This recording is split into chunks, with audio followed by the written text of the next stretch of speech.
Perkenalkan, nama saya Samuel Evan Tambunan. Di sini saya akan menjelaskan studi kasus yang telah kami buat untuk menyelesaikan tugas teknik komputasi.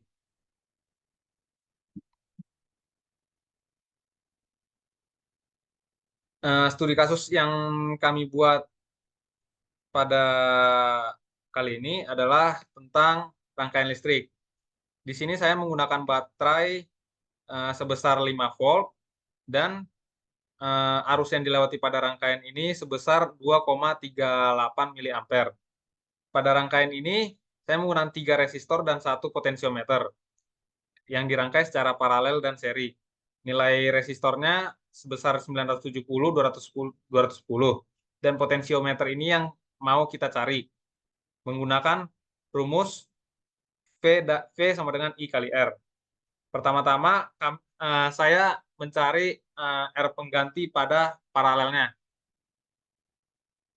R paralel itu sebesar 210 R per R tambah 210. Kemudian R pengganti totalnya itu sebesar 970 tambah 970 ditambah R paralelnya tadi. Kemudian saya masukkan R pengganti tadi ke rumus V sama dengan I kali R. Di sini saya masukkan nilai tegangannya, kemudian arusnya dalam satuan ampere dan resistornya. Setelah disederhanakan didapat fungsinya itu FR sama dengan 0,107 R dikurang 82,304. R-nya ini adalah R yang mau kita cari. Kemudian fungsinya ini kami masukkan ke dalam Excel.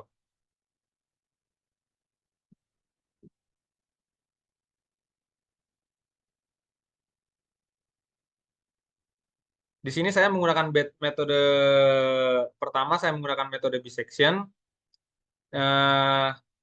Rumus tadi kami masukkan ke FA, FB, dan FC, yaitu 0,107 dikali B dikali ini A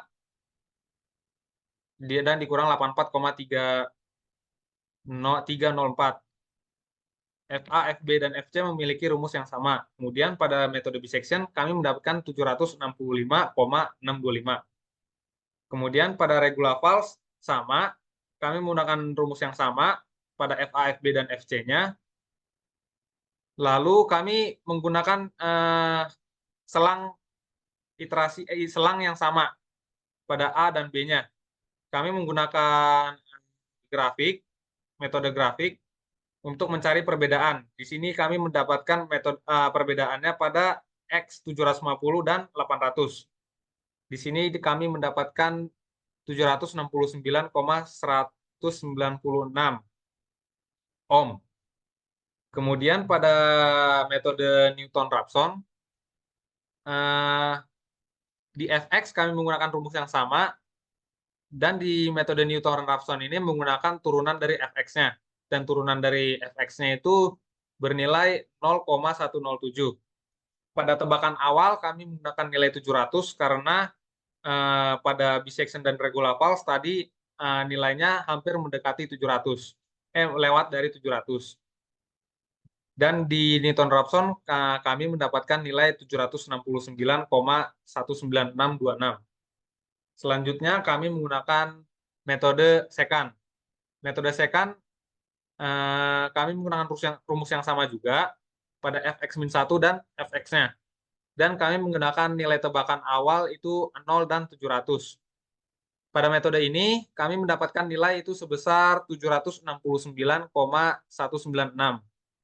Pada ketiga metode, yaitu regula Fals, Newton-Raphson, dan secant, kami mendapatkan nilai yang sama, 769,19626. Tapi pada bisection memiliki nilai yang berbeda, yaitu 765,625.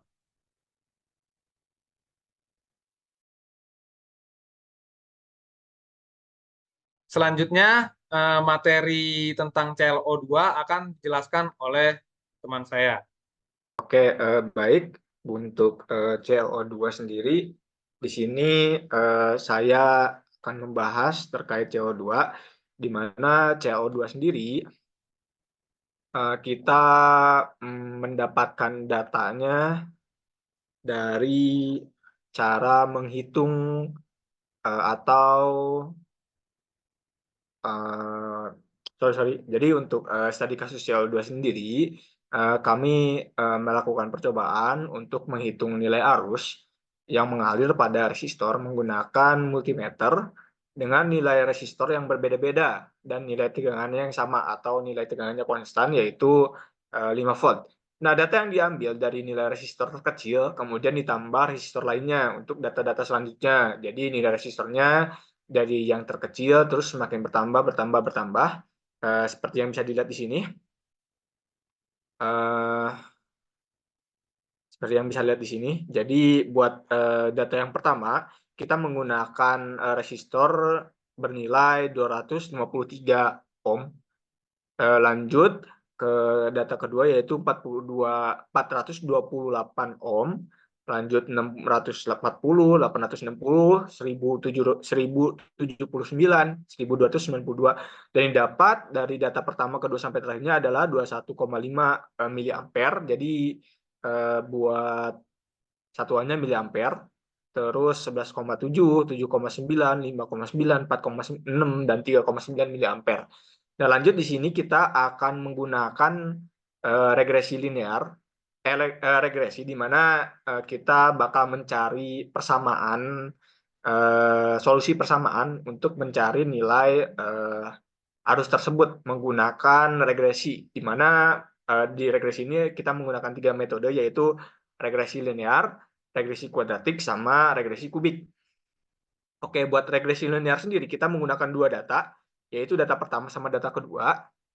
Kemudian didapat metrik pertama, kita nolkan di bagian sini, didapat tahap pertama nilainya seperti ini. Kemudian hasilnya adalah A1 sama dengan minus 0,0556, A0-nya 35,668. Nah, dari persamaan pencocokan kurva tersebut, itu tuh ada buat regresi linear, ada yang namanya persamaannya yaitu A0 ditambah A1X. Nah, A0-nya kita udah tahu di sini 35,668, tinggal masukin saja, dan didapat persamaannya 35,668 dikurang 0,056x. Untuk kurvanya sendiri seperti ini, sama ya buat data yang didapat atau persamaan yang didapat dari dengan apa yang kita itu menggunakan Excel.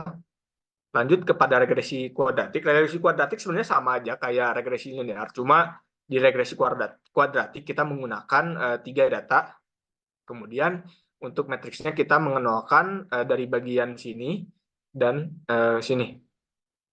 Dari matriks sini sampai sini, dan bisa lihat di sini. Kemudian kita menggunakan metode Gauss untuk mendapat hasilnya, yaitu didapat kita hasilnya yaitu A0-nya 46,32, kemudian A1-nya minus 0,123, A2-nya 9,8 kali 10 pangkat min 5.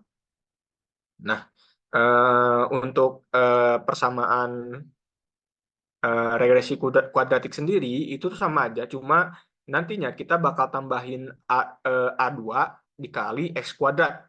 Bisa lihat di sini persamaan yang kita dapat yaitu 46,32165 dikurang 0,123x dikurang 9,8 kali 10 pangkat min 5 X kuadrat. Nah, kemudian untuk di sininya kita menggunakan polinom ordi 2. Bisa lihat di sini buat kurvanya, dan dari data yang didapat dari kurva tersebut hampir sama ya. Terus kita dapat standar deviasinya yaitu 1. Lanjut ke regresi kubik. Regresi kubik juga sama aja, tapi menggunakan 4 data, di mana kita bakal mengenalkan dulu bagian sini. 1, 2, 3, 4, 5, 6. Nah, seperti ini. Bisa dilihat dari sampai kanan juga. Sebentar, oke. Bisa lihat di sini juga. Jadi kemudian kita gunain pakai metode Gauss dan didapat hasilnya seperti ini. Kemudian persamaannya kita tambahin, kalau misalkan tadi regresi kuadratik sampai X kuadrat, kita tambahin sampai X kubik.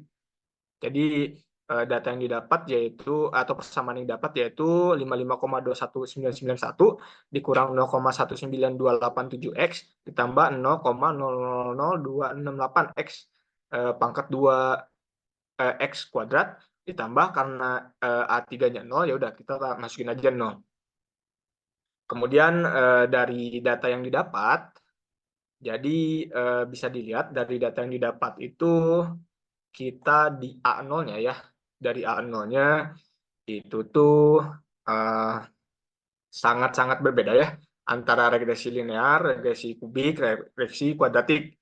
Jadi si nilai A0-nya itu tuh pada regresi kuadratik sama kubik itu cenderung lebih tinggi daripada regresi linear. Nah, kenapa? Jadi kemungkinan penyebabnya itu adalah kesalahan dalam pengambilan data. Jadi pengambilan datanya kurang akurat.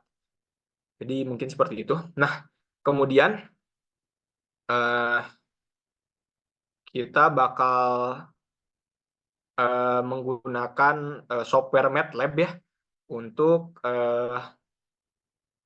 melihat juga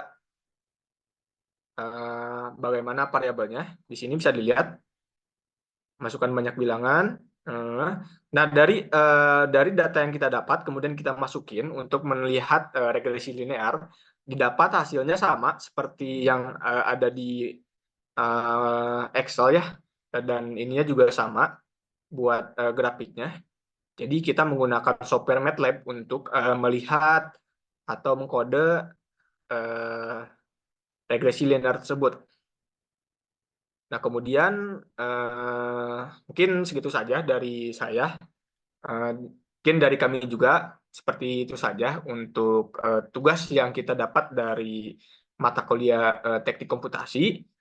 Jadi, terima kasih. Assalamualaikum warahmatullahi wabarakatuh.